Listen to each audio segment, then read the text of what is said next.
ದಯವಿಟ್ಟು ಹಾಗೆ ಮಾಡಬೇಡಿ. ಇದು ನನ್ನ ಮಗಳ ಜೀವನದ ಪ್ರಶ್ನೆ.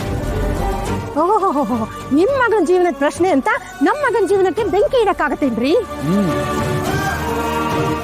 ಅಮ್ಮ, ಇವಾಗ ಅಂತದ್ ಏನಾಗಿದೆ ಅಂತ ಇಷ್ಟೊಂದು ದೊಡ್ಡ ಡ್ರಾಮಾ ಕ್ರಿಯೇಟ್ ಮಾಡ್ತಾ ಇದೀಯಾ?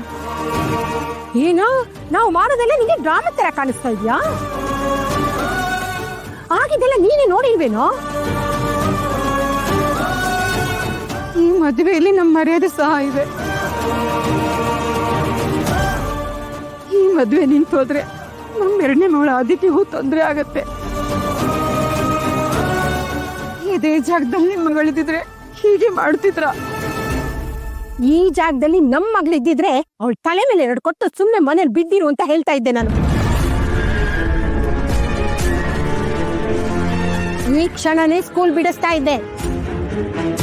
ಈಗಲೂ ಅಷ್ಟೇ, ನಿಮ್ ಮಗಳು ನಮ್ಮ ಮನೆ ಸೊಸೆ ಆಗ್ಬೇಕು ಅಂತಿದ್ರೆ ನಾಳೆಯಿಂದಾನೇ ಅವಳು ಸ್ಕೂಲ್ ಹೋಗ್ಬಾರ್ದು.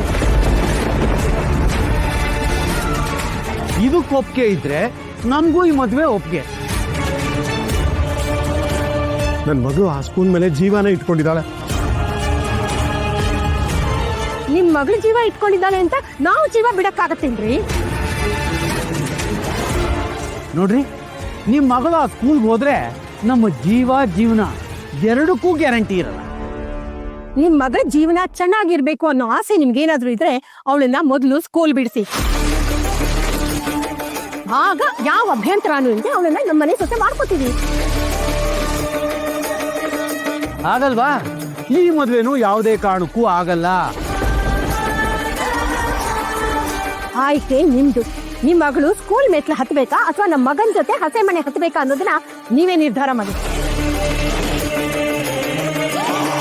2ರಲ್ಲಿ 1 ಮಾತ್ರ ಸಾಧ್ಯ, 2 ಸಾಧ್ಯ ಇಲ್ಲ. ಅಪ್ಪ,